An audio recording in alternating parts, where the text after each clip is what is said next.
முக்கிய செய்திகள். 15வது குடியரசுத் தலைவராக திரௌபதி முர்மு இன்று பதவியேற்பு. நாடாளுமன்ற மைய மண்டபத்தில் கோலாகல விழா. எதிர்கால சந்ததியினருக்காக சுற்றுச்சூழலை பாதுகாக்க வேண்டியது அவசியம். பொதுமக்களுக்கு ராம்நாத் கோவிந்த் வலியுறுத்தல். பள்ளிகளில் நடைபெறும் அனைத்து நிகழ்வுகளுக்கும் தலைமை ஆசிரியரே பொறுப்பு. மாணவர்களின் பாதுகாப்புக்கு உத்தரவாதம் அளிக்கவும் உத்தரவு. புதிய சாதனையுடன் களை கட்டும் செஸ் ஒலிம்பியாட். ஏற்பாடுகள் மன நிறைவை தருவதாக வீரர்கள் உற்சாகம்.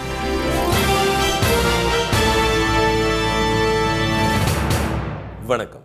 வணக்கம். நாட்டின் 15வது குடியரசுத் தலைவராக தேர்ந்தெடுக்கப்பட்ட திருமதி திரௌபதி முர்மு இன்று பதவியேற்றார். குடியரசுத் தலைவராக பணியாற்றிய திரு ராம்நாத் கோவிந்தின் பதவிக்காலம் முடிவடைந்ததை ஒட்டி புதிய குடியரசுத் தலைவரை தேர்ந்தெடுப்பதற்கான தேர்தல் கடந்த 18ஆம் தேதி நடைபெற்றது. ஆளும் தேசிய ஜனநாயக கூட்டணி கட்சி சார்பில் ஒடிஷா மாநிலத்தைச் சேர்ந்த ஜார்க்கண்ட் மாநில முன்னாள் ஆளுநரும் பாஜகவை சேர்ந்த பழங்குடியின தலைவருமான திருமதி திரௌபதி முர்முவும், ஐக்கிய முற்போக்கு கூட்டணி சார்பில் திரிணாமுல் காங்கிரஸை சேர்ந்த திரு யஷ்வந்த் சின்ஹாவும் தேர்தலில் போட்டியிட்டனர். கடந்த 21ஆம் தேதி நடைபெற்ற வாக்கு எண்ணிக்கையின் முடிவில் அமோக வெற்றி பெற்ற திருமதி திரௌபதி முர்மு புதிய குடியரசுத் தலைவராக தேர்ந்தெடுக்கப்பட்டார். இதையடுத்து டெல்லியில் உள்ள அவரது இல்லத்தில் திருமதி முர்முவை சந்தித்து பிரதமர் திரு மோடி, உள்துறை அமைச்சர் திரு அமித்ஷா, பாஜக தலைவர் திரு ஜே.பி. நட்டா உள்ளிட்டோர் வாழ்த்து தெரிவித்தனர். குடியரசுத் தலைவராக பதவி வகித்த திரு ராம்நாத் கோவிந்தின் பதவிக்காலம் நேற்றுடன் முடிவடைந்ததை அடுத்து புதிய குடியரசுத் தலைவராக திருமதி திரௌபதி முர்மு இன்று பதவியேற்கிறார். நாடாளுமன்ற மைய மண்டபத்தில் இன்று காலை 10 மணி அளவில் பதவியேற்க உள்ள அவருக்கு உச்சநீதிமன்ற தலைமை நீதிபதி திரு என்.வி. ரமணா பதவி பிரமாணம் செய்து வைக்கிறார். அதைத் தொடர்ந்து 21 துப்பாக்கி குண்டுகள் முழங்க அவருக்கு வணக்கம் செலுத்தப்படும். புதிய குடியரசுத் தலைவராக பதவியேற்ற பின் உரை நிகழ்த்தும் திருமதி திரௌபதி முர்மு பின்னர் ராஷ்டிரபதி மாளிகை செல்கிறார். புதிய குடியரசுத் தலைவர் பதவியேற்பு நிகழ்ச்சியை சிறப்பாக நடத்த மத்திய அரசு பல்வேறு ஏற்பாடுகளை செய்துள்ளது. முன்னாள் குடியரசுத் தலைவர் திரு ராம்நாத், குடியரசு துணைத் தலைவர் திரு வெங்கையா நாயுடு, பிரதமர் திரு மோடி, மத்திய அமைச்சர்கள், மாநில ஆளுநர்கள், மாநில முதலமைச்சர்கள், நாடாளுமன்ற உறுப்பினர்கள், முதன்மை சிவில் மற்றும் ராணுவ அதிகாரிகள் பங்கேற்க உள்ளதால் குடியரசுத் தலைவர் மாளிகை, நாடாளுமன்றம் உள்ளிட்ட இடங்களில் பலத்த போலீஸ் பாதுகாப்பு போடப்பட்டுள்ளது. எதிர்கால சந்ததியினருக்காக சுற்றுச்சூழலை பாதுகாக்க வேண்டியது அவசியம் என முன்னாள் குடியரசுத் தலைவர் திரு ராம்நாத் கோவிந்த் கேட்டுக் கொண்டுள்ளார். 14வது குடியரசுத் தலைவராக தேர்ந்தெடுக்கப்பட்ட உத்தரப்பிரதேசத்தைச் சேர்ந்த திரு ராம்நாத் கோவிந்தின் பதவிக்காலம் நேற்றுடன் முடிவடைந்தது. இதையொட்டி நாடாளுமன்ற மைய வளாகத்தில் நேற்று முன்தினம் அவருக்கு பிரிவு உபச்சார விழா நடைபெற்றது. நிகழ்ச்சிக்கு பின் குடியரசு துணைத் தலைவர் திரு வெங்கையா நாயுடு, பிரதமர் திரு மோடி, மக்களவைத் தலைவர் திரு ஓம் பிர்லா மற்றும் நாடாளுமன்ற உறுப்பினர்கள் அவரை முறைப்படி வழியனுப்பி வைத்தனர். குடியரசுத் தலைவராக விடைபெறும் முன் நாட்டு மக்களிடம் தொலைக்காட்சி, வானொலி வாயிலாக நேற்று திரு ராம்நாத் கோவிந்த் உரையாற்றினார். அப்போது பேசிய அவர், தமது பதவிக்காலத்தில் திறமைக்கேற்ப சிறப்பான வகையில் பொறுப்புகளை நிறைவேற்றியுள்ளதாக தெரிவித்தார். 75வது சுதந்திர நாளை கொண்டாட உள்ள வேளையில் ஜனநாயகத்தின் தூண்கள் இணைக்கப்பட வேண்டும் என்றும், சுதந்திர போராட்ட வீரர்களின் தியாகத்தால் உருவான இந்தியாவில் வேற்றுமையை தாண்டி நாம் உயர வேண்டும் என்றும் வலியுறுத்தினார். இயற்கை அன்னை ஆழ்ந்த துயரத்தில் இருப்பதாக கூறிய திரு ராம்நாத் கோவிந்த், நமக்காக இல்லாவிட்டாலும் நமது சந்ததியினருக்காகவாவது சுற்றுச்சூழலை பாதுகாப்பது அவசியம் என்றார். हमें अपने बच्चों की खातिर अपने पर्यावरण, अपनी जमीन, हवा और पानी का संरक्षण करना है. अपनी दिनचर्या में तथा रोजमर्रा की चीजों का इस्तेमाल करते समय हमें अपने पेड़ों, नदियों, समुद्रों और पहाड़ों के साथ साथ अन्य सभी जीव जंतुओं की रक्षा के लिए बहुत सावधान रहने की जरूरत है. प्रथम नागरिक के रूप में यदि अपने देशवासियों को मुझे कोई एक सलाह देनी हो तो मैं यही सलाह दूंगा. ஆரோக்கியத்தை மேம்படுத்த வேண்டியதன் அவசியத்தை பெருந்தொற்று அடிக்கோடிட்டு காட்டியிருப்பதை சுட்டிக்காட்டிய திரு ராம்நாத், அந்த பணிக்கு அரசாங்கம் உச்சபட்ச முதன்மை அளித்திருப்பதை தமது உரையின் போது பாராட்டினார். பணிக்காலத்தில் தமது சொந்த ஊருக்கு சென்று ஆசிரியர்களை சந்தித்ததை நினைவு கூர்ந்த அவர், இளைய தலைமுறையினர் தங்கள் கிராமம் அல்லது நகரம் மற்றும் அவர்களின் பள்ளிகள் மற்றும் ஆசிரியர்களுடன் இணைந்திருக்கும் பாரம்பரியத்தை தொடர வேண்டும் என கேட்டுக்கொண்டார். தமிழகத்தில் பள்ளிகளில் நடைபெறும் அனைத்து நிகழ்வுகளுக்கும் தலைமை ஆசிரியரே பொறுப்பேற்க வேண்டும் என அறிவித்துள்ள கல்வித்துறை, மாணவர்களின் பாதுகாப்புக்கும் அவர்கள் உத்தரவாதம் அளிக்க வேண்டும் என வழிகாட்டுதல் நெறிமுறைகளை வெளியிட்டுள்ளது. கள்ளக்குறிச்சி சம்பவத்தை அடுத்து அனைத்து பள்ளிகளுக்கும் 77 வழிகாட்டுதல்களை பள்ளிக் கல்வித்துறை பிறப்பித்துள்ளது. இதன்படி தலைமை ஆசிரியர்கள், முதுநிலை ஆசிரியர்கள் உட்பட அனைத்து ஆசிரியர்களும் பள்ளி தொடங்குவதற்கு முன்பாகவே பள்ளிக்கு வர வேண்டும். பள்ளியில் மாணவர்கள் சண்டையிட்டுக் கொள்ளுதல், சாலை விபத்து உள்ளிட்ட எந்த சம்பவம் நடந்தாலும் உடனடியாக முதன்மை கல்வி அலுவலருக்கு தெரிவிக்க வேண்டும். குடிநீர், கழிப்பறை, ஆசிரியர் பற்றாக்குறை, மாணவர்கள் எண்ணிக்கை, ஆசிரியர்கள் காலி பணியிட விவரம் போன்றவற்றை முதன்மை கல்வி அலுவலரின் அனுமதி பெறாமல் ஊடகங்களுக்கு தெரிவிக்கக்கூடாது. பேருந்தில் வரும் மாணவர்கள் மேற்கூரையில் அமர்ந்து வருவதை தவிர்க்க இறை வணக்க கூட்டத்தில் தக்க அறிவுரை வழங்க வேண்டும். பள்ளிகளுக்கு உள்ளூர் விடுமுறை விட்டால் அது குறித்தும் முதன்மை கல்வி அலுவலருக்கு தகவல் தெரிவிக்க வேண்டும். வகுப்பறை பற்றாக்குறை காரணமாகவோ அல்லது இதர காரணங்களுக்காகவோ மரத்தடியில் வகுப்பு நடத்தக்கூடாது. மாணவர்களுக்கு வழங்கப்படும் மதிய சத்துணவை தலைமை ஆசிரியர் ஆய்வு செய்து தரத்தையும் சுகாதாரத்தையும் உறுதிப்படுத்த வேண்டும். அனைத்து தலைமை ஆசிரியர்களும் தினமும் 1 மணி நேரத்திற்கு ஒருமுறை மின்னஞ்சலை திறந்து பார்த்து அவற்றிற்கு உரிய நடவடிக்கை எடுக்க வேண்டும். ஆசிரியர்கள் பள்ளி வகுப்பறையில் கைபேசி பேசுவதை தவிர்க்க வேண்டும். அலுவலர்கள் ஆய்வு செய்யும் போது ஆசிரியர்கள் கைபேசியில் பேசினால் ஒழுங்கு நடவடிக்கை எடுக்கப்படும். மாணவர்களை எந்த காரணம் கொண்டும் ஆசிரியர்கள் சொந்த வேலைக்கு அனுப்பக்கூடாது. மாணவர்களுக்கு அவர்களின் மனதை பாதிக்கும் வண்ணம் எந்தவித தண்டனையும் வழங்கக்கூடாது. பள்ளிகள் பொதுமக்கள் உறவு நன்றாக இருக்க வேண்டும். மதிய உணவு இடைவேளைக்கு பிறகு கட்டாயம் அனைத்து மாணவர்களுக்கும் வாய்ப்பாடு பயிற்சி அளிக்க வேண்டும். மாணவர்கள் கைபேசி கொண்டு வருவதை தவிர்ப்பதுடன் ஜங்க் ஃபுட் உட்கொள்வதையும் தவிர்க்க நடவடிக்கை எடுக்க வேண்டும். பழுதான கட்டிடத்தில் மாணவர்களை அமர வைக்கக்கூடாது என்பன உள்ளிட்ட வழிகாட்டு நெறிமுறைகளை வெளியிட்டுள்ள அரசு பள்ளிகளில் நடைபெறும் அனைத்து நிகழ்வுகளுக்கும் தலைமை ஆசிரியர் பொறுப்பேற்பதுடன் மாணவர்களின் பாதுகாப்பிற்கும் உத்தரவாதம் அளிக்க வேண்டும் என்றும் அறிவுறுத்தியுள்ளது. செஸ் ஒலிம்பியாட் போட்டிகளுக்கு முன்னோட்டமாக நடைபெற்ற சாதனை ஒத்திகை போட்டியில் ஏராளமானோர் பங்கேற்றனர். உலகத்தின் ஒட்டுமொத்த கவனத்தையும் சென்னை மீது ஈர்த்துள்ள செஸ் ஒலிம்பியாட் போட்டி கடல்மல்லை நகரமான மாமல்லபுரத்தில் வரும் வியாழக்கிழமை கோலாகலமாக தொடங்குகிறது. அடுத்த மாதம் 10ஆம் தேதி வரை நடைபெறும் இந்த போட்டியில் 188 நாடுகளைச் சேர்ந்த 2500க்கும் மேற்பட்ட வீரர் வீராங்கனைகள் பங்கேற்கின்றனர். இவர்களுக்காக சொகுசு விடுதிகளில் அறைகள் முன்பதிவு செய்யப்பட்டு பாதுகாப்பு ஏற்பாடுகள் பலப்படுத்தப்பட்டுள்ளன. இதனிடையே ஒலிம்பியாட் போட்டிக்கு முன்னோட்டமாக மாமல்லபுரத்தில் நேற்று ஒத்திகை போட்டி நடைபெற்றது. 707 டிஜிட்டல் செஸ் போர்டுகளை பயன்படுத்தி பிரம்மாண்டமாக நடைபெற்ற இந்த ஒத்திகையில் 1414 வீரர்கள் கலந்து கொண்டு அசத்தினர். காலை 10 மணிக்கு தொடங்கிய இந்த போட்டி இரவு 8 மணி வரை நடைபெற்றது. ஒரே நேரத்தில் ஒரே இடத்தில் 1414 பேர் செஸ் விளையாடுவது இதுவே முதல் முறை என்பதால் நோபல் புக் ஆஃப் ரெக்கார்ட்ஸில் இந்த போட்டி இடம் பிடித்துள்ளது. ஒத்திகை போட்டிக்கான ஏற்பாடுகள் சிறப்பாக இருந்ததாக அதில் பங்கேற்றவர்கள் மகிழ்ச்சி தெரிவித்தனர். ரொம்ப நல்லா ஆர்கனைஸ் பண்ணியிருந்தாங்க. காஃபி, பசங்களுக்கு லைக் பிஸ்கெட்ஸு, ஃபுட்டு எல்லாமே ப்ரொவைட் பண்ணியிருந்தாங்க. ரொம்ப நல்லாயிருக்கும். ஹால் கூட ரொம்ப நல்லா இருந்தது. அதே மாதிரி ஃபுல் பேரண்ட்ஸும் ரொம்ப கம்ஃபர்டபுளாக இருந்தோம். மற்ற டோர்னமெண்ட்ஸ் ஆனால் இவ்வளோ கம்மி டைமில் சூப்பராக நல்லா பண்ணியிருக்காங்க. எங்களுக்கு ரொம்ப சந்தோஷம். அது என் பசங்க அதில் பார்ட்டிசிபேட் பண்ண எனக்கு இன்னும் ரொம்ப சந்தோஷமாக இருக்குது. கோவிட்டுக்கு அப்புறம் இந்த செஸ் போட்டியில் கலந்துக்கிறது எங்களுக்கு ரொம்ப சந்தோஷமாக இருக்குது. ஒரு குறுகிய நேரத்தில் நல்ல அரேஞ்ச்மெண்ட்ஸ் பண்ணியிருக்கிறாங்க. எங்களுக்கு நாங்கள் வர்ற வழியிலலாம் செஸ்ஸு 44 ஒலிம்பியாட்டோட விளம்பரங்கள் எல்லாமே ரொம்ப அற்புதமாக இருக்குது. இந்த போட்டியில் கலந்துக்கிறது எங்களுக்கு ரொம்ப பெருமையாக இருக்குது. உலகத்தரத்தில் உள்ளூரில் நடைபெறும் செஸ் போட்டியில் பங்கேற்பது மகிழ்ச்சி அளிப்பதாக வீரர் வீராங்கனைகள் கூறினர். தங்கும் இடம், நவீன தொழில்நுட்பம் உள்ளிட்ட அனைத்து வசதிகளுடனும் செய்யப்பட்டிருக்கும் ஏற்பாடுகள் மன நிறைவை தந்ததாக அவர்கள் கூறினர். இதனிடையே போட்டியில் பங்கேற்கும் வெளிநாட்டு வீரர்களை அழைத்துச் செல்வதற்காக 30க்கும் மேற்பட்ட சிறப்பு பேருந்துகள் தயாராகி வருகின்றன. இவற்றில் அரசின் விளம்பரம் பதிக்கும் பணி தாம்பரத்தில் நடைபெற்று வருகிறது. ஒலிம்பியாட் போட்டி குறித்த விழிப்புணர்வை ஏற்படுத்த திருவண்ணாமலையில் ராட்சத பலூன் மற்றும் LED வாகனத்தை சட்டப்பேரவை துணைத் தலைவர் திரு பிச்சாண்டி கொடியசைத்து துவக்கி வைத்தார். குஜராத், மத்திய பிரதேச மாநிலங்களில் பெய்து வரும் கனமழையால் மக்களின் இயல்பு வாழ்க்கை பாதிக்கப்பட்டுள்ளது. வட மாநிலங்களில் கடந்த சில நாட்களாக பெய்து வரும் கனமழையால் நீர்நிலைகளில் வெள்ளப்பெருக்கு ஏற்பட்டுள்ளது. குஜராத் மாநிலத்தில் கொட்டி வரும் கனமழையால் அந்த மாநிலத்தின் பல பகுதிகள் வெள்ளக்காடாய் காட்சியளிக்கின்றன. மகேசேனா பகுதியில் நேற்று பெய்த கனமழையால் சாலைகள் குளம் போல் மாறின. தெருக்களில் தேங்கிய மழை நீரால் மக்கள் வீடுகளுக்குள் முடங்கினர். சுரங்கப்பாதைகள், பேருந்து நிலையங்கள், தாழ்வான பகுதிகளில் உள்ள குடியிருப்புகள் ஆகியவை தண்ணீரில் தத்தளித்து வருகின்றன. முக்கிய சாலைகளில் முழங்கால் அளவிற்கு தண்ணீர் தேங்கியுள்ளதால் வாகனங்கள் ஊர்ந்து சென்றன. சில வாகனங்கள் பழுதாகி நின்றதால் வாகன ஓட்டிகள் சிரமத்திற்கு ஆளாகினர்.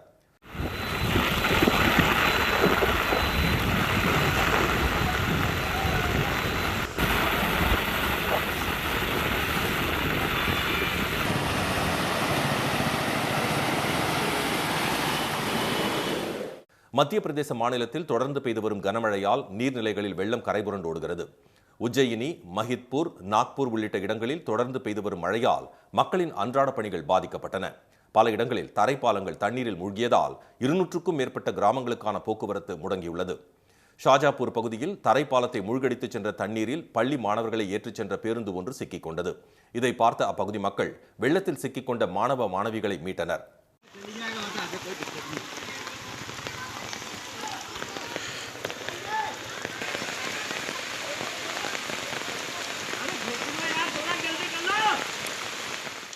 ஷாஜாப்பூர் நகரில் பள்ளி மற்றும் கல்லூரி வாகனங்களில் தண்ணீர் தேங்கியுள்ளது. நூற்றுக்கணக்கான வீடுகள் தண்ணீரில் மூழ்கியுள்ளதால் அந்த பகுதிகளில் மின்சாரம் துண்டிக்கப்பட்டுள்ளது. இதனிடையே மத்திய பிரதேச மாநிலத்தில் பல மாவட்டங்களில் கன முதல் மிக கனமழை பெய்யக்கூடும் என்று இந்திய வானிலை ஆய்வு மையம் தெரிவித்துள்ளதால் ஆரஞ்சு எச்சரிக்கை விடுக்கப்பட்டுள்ளது. உத்தரப்பிரதேச மாநிலம் நொய்டாவில் பெய்த மழையால் குளிர்ச்சியான சூழல் நிலவியது. ஜம்மு காஷ்மீரில் பல பகுதிகளில் பெய்த கனமழையால் மக்களின் இயல்பு வாழ்க்கை பாதிக்கப்பட்டுள்ளது.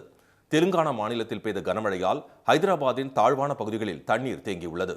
கட்டணமில்லா சலுகையை பயன்படுத்தி 65 நாட்களுக்குள் பூஸ்டர் தடுப்பூசியை செலுத்திக் கொள்ளுமாறு பொதுமக்களுக்கு மக்கள் நல்வாழ்வுத்துறை அமைச்சர் திரு மா சுப்பிரமணியன் வேண்டுகோள் விடுத்துள்ளார்.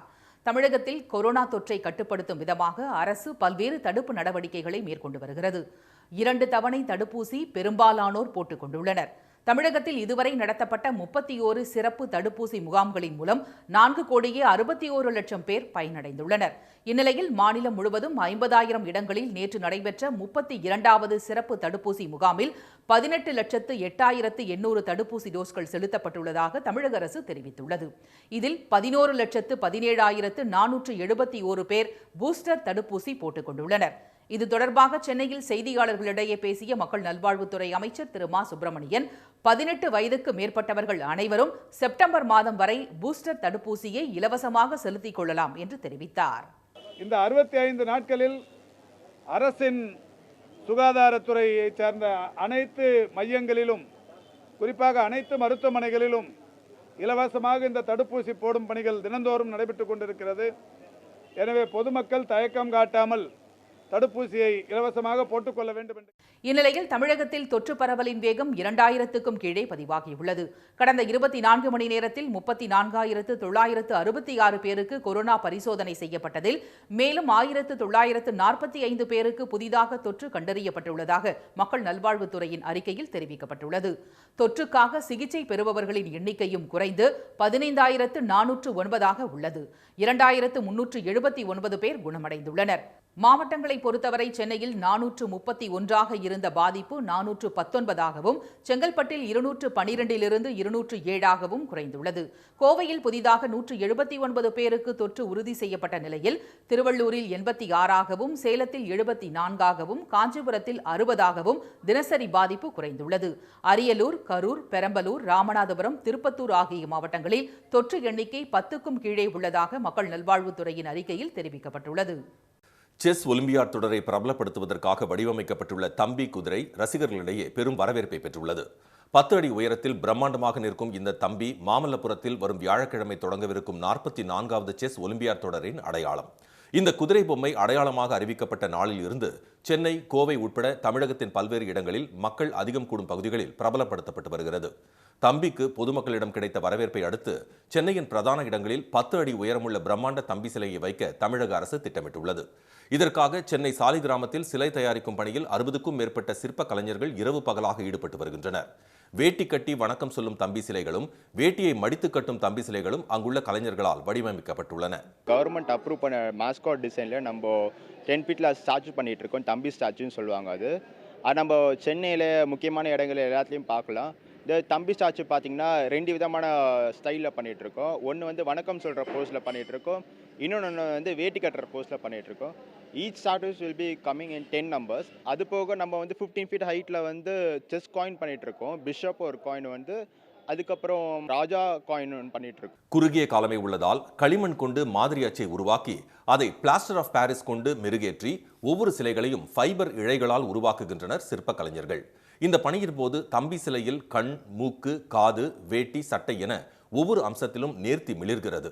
அச்சில் இருந்து உருவாக்கப்பட்ட சிலைக்கு பாலிஷ் போட்டு அதன் மீது வண்ணம் பூசி பொதுமக்கள் பார்வைக்காக அனுப்பப்படுகிறது. தம்பியின் 10 அடி உயர சிலைகள் மட்டுமின்றி 15 அடி உயரத்தில் பிரம்மாண்ட ராஜா, ராணி, செஸ் காய்கள், ஆளுயர தம்பி சிலையின் குடும்பம் என பல்வேறு சிலைகள் தமிழக பாரம்பரிய கலாச்சாரத்தை பிரதிபலிக்கும் வகையில் உருவாக்கப்படுகின்றன.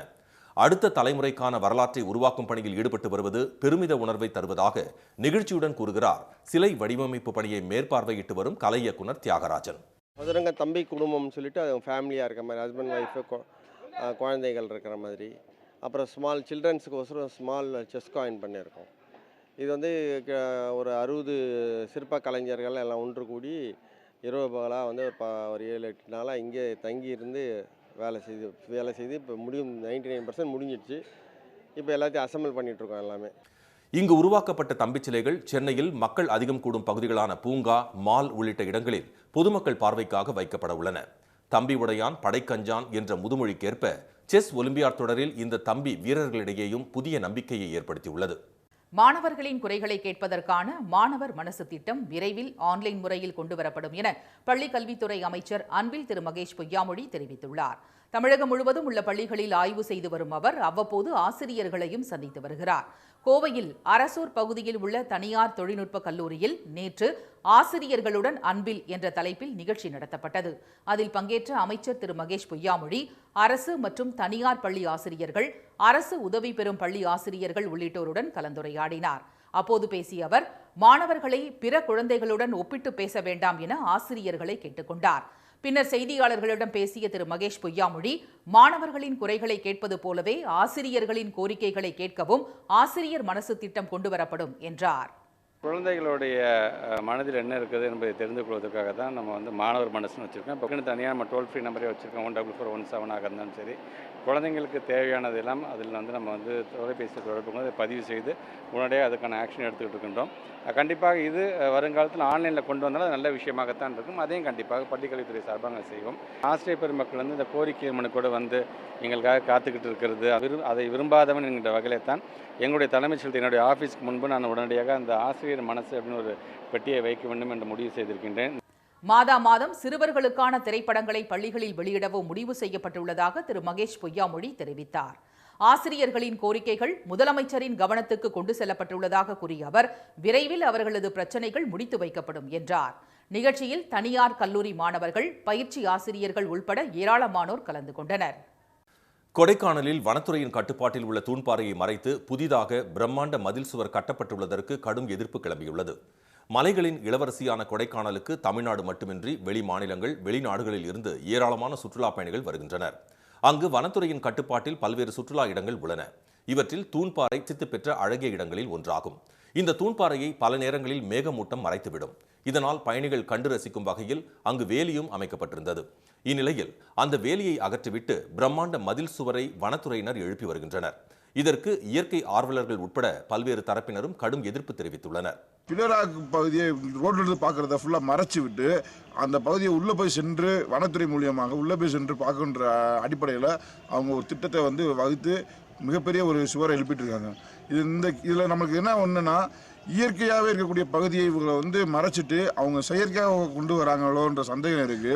இயற்கைக்கு முரணாக தூண்பாறையை மறைத்து எழுப்பப்பட்டுள்ள பிரம்மாண்ட மதில் சுவரை உடனடியாக அகற்றாவிட்டால் போராட்டம் நடத்தப்போவதாக இயற்கை ஆர்வலர்கள் தெரிவித்துள்ளனர். இதனிடையே மதில் சுவர் குறித்து விளக்கமளித்துள்ள வனத்துறை, இயற்கை அழகை பாதுகாக்கும் வகையில் தூண்பாறை அருகே மதில் சுவரில் திறமையான ஓவியர்களை கொண்டு அழகிய வண்ண ஓவியங்கள் தீட்டுவதற்கு ஏற்பாடு செய்யப்பட்டுள்ளதாக கூறியுள்ளது. இதற்கான பணிகள் முடிவடைந்ததும் அந்த மதில் சுவரை அனைவரும் பாராட்டுவார்கள் என்று வனத்துறை தெரிவித்துள்ளது.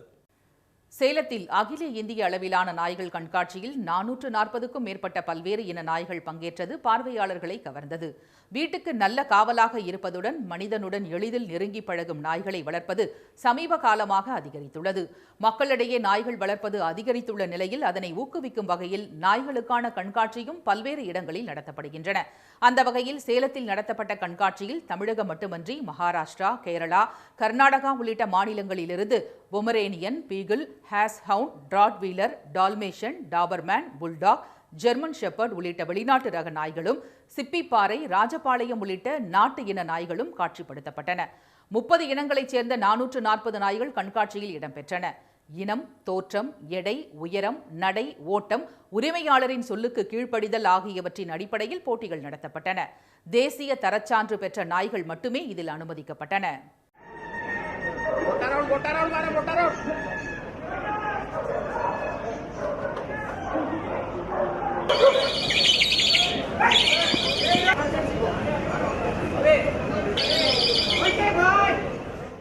கண்காட்சியில் பங்கேற்ற நாய்களின் இனத்தை வைத்து தனித்தனி போட்டிகள் நடத்தப்பட்டன.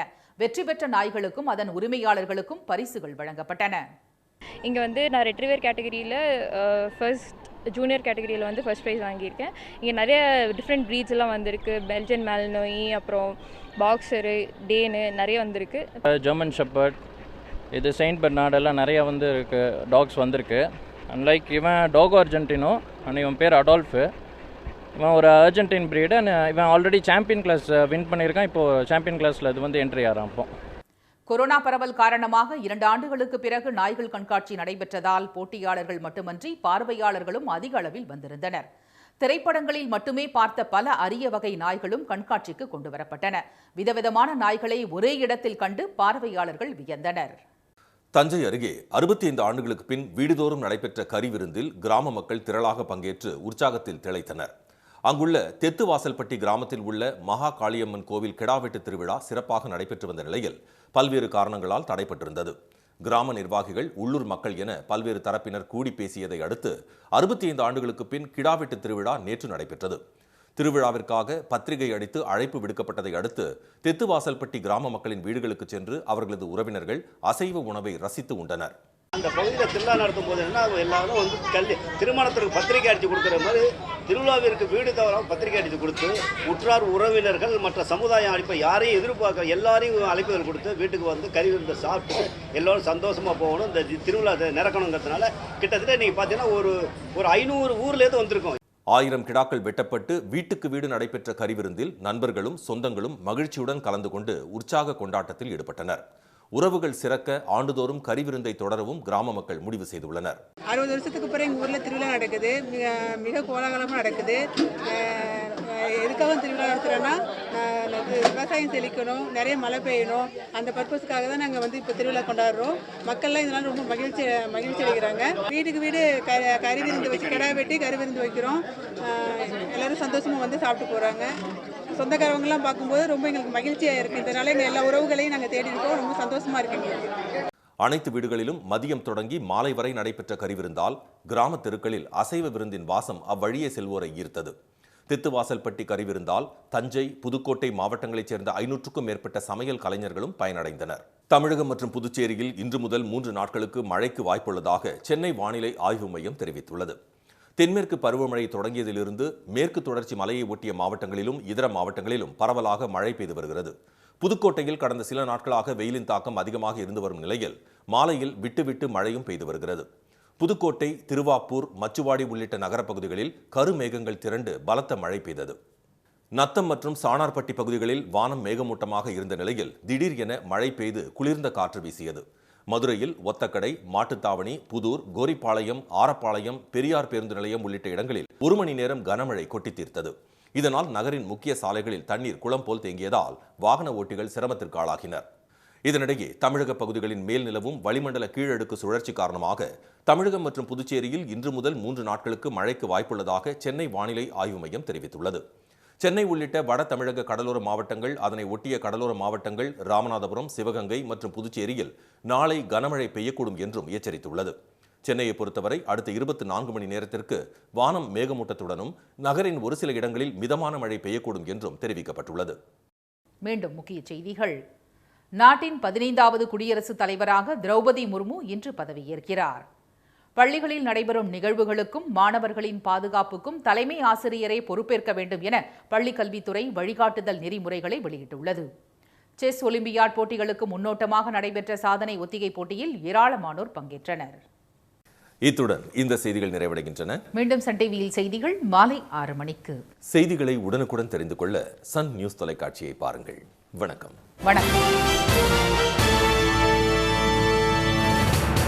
உடனுக்குடன் செய்திகளை தெரிந்து கொள்ள சன் நியூஸ் பெல் ஐகானை கிளிக் பண்ணுங்க.